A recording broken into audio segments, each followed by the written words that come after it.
today, we didn't get a lot of high-level people in emergency services. There was people there, but not that top level, not that many. How do we reach them? So I think that's disappointing. One of the things that I've done is in other work and looking at civilian organisations, banks and law firms and other organisations, is to really work with the CEO. So this issue is a leadership issue. If it's not being led by the most senior person in the organisation, then it won't have traction. And one of the ways that I ensure that it is those CEOs that attend the meeting is that you're not able to send a delegate. I've said no delegates allowed. If you don't come, your voice is not represented. And I have to say, from having 25 of the most busiest men in the country, from the head of a treasury to the head of Qantas and Woolworths to the head of a military, those men make time because this is a priority. And if they don't come, they recognise that their views won't be represented at all. So it has to start at the top.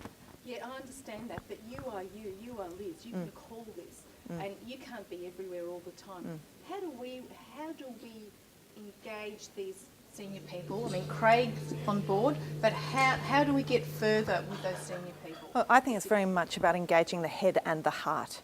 You've got to lift it up in their priorities because they're all busy people. How do you do that? For me, it is about helping those leaders have some kind of experience that will bring it up on their list of priorities. And the work that I've done with the military was very much about taking the stories of people, talented individuals who who loved their organisation, but they had paid an unacceptable price for participation. Now, those stories weren't to be told by me, they were to be told by the individuals themselves. So that really raises the second issue: how do you create the safe space to tell stories? And I think that's critical that organisations do that, and that's about leaders stepping in and making it safe for others to tell their story. And there's a number of things that you need to do. Okay, thank you. Now, so how do we advance gender equity? What's your advice? I think the reasons I think that it's been slow to date is firstly that we all have our gender schemas. That's the way we think about the place of men and women. And often we think in a very traditional way.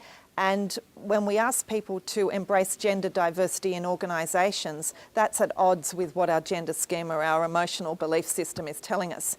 So what I hope to do to advance it is to get people to reach out for the stories, to see a different future, one where men and women share power, and to understand that that's a future that needs to be open to all.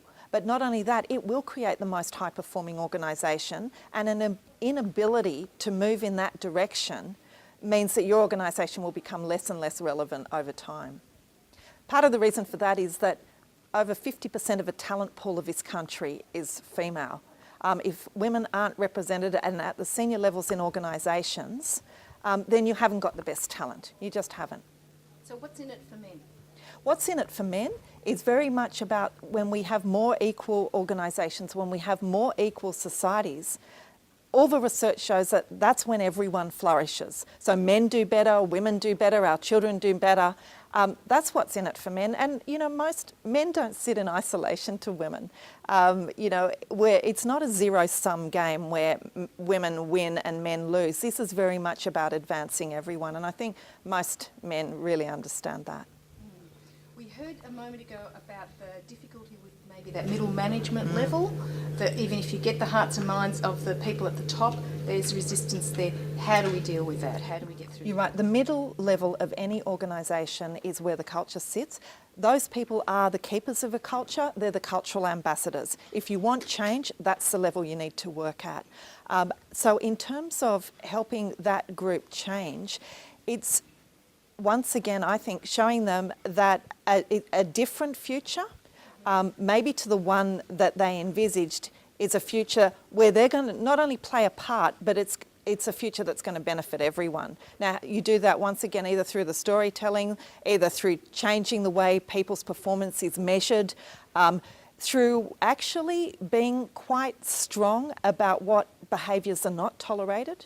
Because I go into so many organisations and they'll tell me, oh, gender equality is critical to this organisation. And I say, well, can I ask you, how many people have you exited because either they didn't reach their performance indicators around gender diversity or they didn't exhibit behaviour which was aligned with that value?